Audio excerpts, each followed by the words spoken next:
All right, let's talk about something that most of us, let's be honest, kind of put off thinking about. What happens to everything, your life, your stuff, if you suddenly couldn't manage it? Today, we are going to demystify the whole world of estates and trusts. We're going to make it simple, make it practical, and actually make sense of it all. So, let's dive in. I want to start with this question because it gets right to the heart of why any of this matters. And seriously, just take a second. If you were in a hospital bed, unable to communicate, who would be making the life or death decisions for you? This stuff isn't just about what happens after you're gone. It's about having a plan for your life right now. And that's exactly where we're going to start. What happens if you're still here, but you can't make your own decisions? See, without a plan, those massive choices could fall to your family, who are then forced to guess what you would have wanted. Or even worse, it all ends up in the hands of the courts. But there are tools, specific legal tools, designed to make sure your voice is heard, even when you can't speak a word. So first up is the living will, and the best way to think about it is right there on the screen. It is your personal medical instruction manual. This is a document where you get to say ahead of time, hey, if I'm in this specific situation, these are the treatments I do not want. It's how you stay in the driver's seat of your own medical care no matter what happens. Okay, but what about decisions that aren't just about those specific end-of-life treatments? Sometimes you need more than just an instruction manual. You need a person. A trusted helper who can step in and act for you. And that is where the power of attorney comes into play. Now, this is super important. There are two very different kinds. You've got the power of attorney for property. That person manages your wallet, pays your bills, deals with your bank, all the financial stuff. Then, completely separate, you have the power of attorney for personal care. That person is in charge of your well-being, where you live, what you eat, your health choices. So just remember, one for your wallet, one for your welfare. Okay, so we've covered how to plan for your own care. Now let's shift gears and talk about the bigger financial picture. And this brings us to trusts.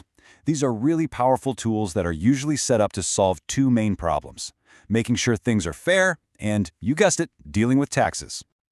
So what on earth is a trust? Well, at its heart, it's actually pretty simple, and this locked box analogy is perfect. You're basically taking assets, money, property, whatever, and putting them into a secure, legal container.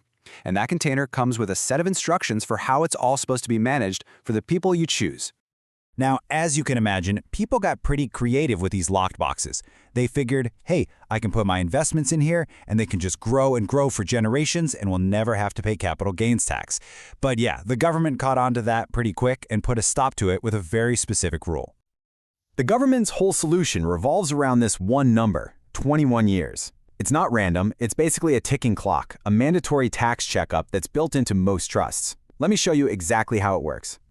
Here's the breakdown. The government basically forces a tax checkup. So on the trust's 21st anniversary, the law pretends that the trust just sold everything it owns for what it's worth that day. Then it has to figure out how much profit or capital gain has been made over those 2 decades and pay the taxes on it.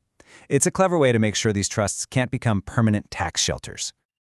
But you know, trusts aren't always about taxes. Sometimes they're simply about fairness. Just imagine this scenario for a second. One person in a marriage gives up their entire career to raise the kids, which allows the other person to go out and build a huge, successful business. If they ever split up, is it really fair for the business owner to walk away with everything? The law says no way. And this is where a judge can step in and create something called a constructive trust. This is a really interesting one because it's not something you set up with your lawyer. A court literally imposes it to fix an injustice. The judge basically says, look, you're holding part of that business in trust for your spouse, who sacrificed everything. Now it's time to pay up. It's all about making things right. Okay, let's switch gears and talk about what happens after someone passes away. The normal legal process for settling everything is called probate. And honestly, it can be a real slog. It's slow, it can be expensive, but the good news is there are ways to set things up so some of your assets can take the fast lane and bypass that whole court process entirely. So there are 3 main types of assets that get to skip the line and avoid the formal court process. Think of them as having a pre-approved direct path to their new owner. Let's break them down. First, you've got assets with a named beneficiary. This one is as simple as it sounds. You know when you get life insurance or open a retirement account and they have you fill out that little box? That's it. You're giving a direct order. When I'm gone, this money goes straight to Sarah. It zips right over to her, completely outside of your will and the whole court system. Second is joint tenancy. This is super common for things like a house or a bank account owned by a couple. The magic words here are right of survivorship. It just means that when one of the co-owners passes away, their share automatically and instantly transfers to the other owner. It's seamless. It just happens. No estate involved. And number 3 is, well, pretty straightforward when you think about it, gifts you made before you died. I mean, if you gave your car to your nephew last year, it's his car now. It's not your asset anymore. So when you pass away, it has absolutely nothing to do with your estate. There's even a special legal term for what's called a deathbed gift. It's gift mortis causa. Sounds fancy, but it means exactly what it sounds like. It's a very specific situation where someone makes a gift because they genuinely believe they are about to die. And it's another one of those unique ways an asset can pass to someone directly. Wow. Okay, we have covered a lot of ground here. From what happens if you can't speak for yourself all the way to making things run smoothly after you're gone. The single biggest takeaway, the one thing I really hope you remember from all this, is just how important it is to plan ahead.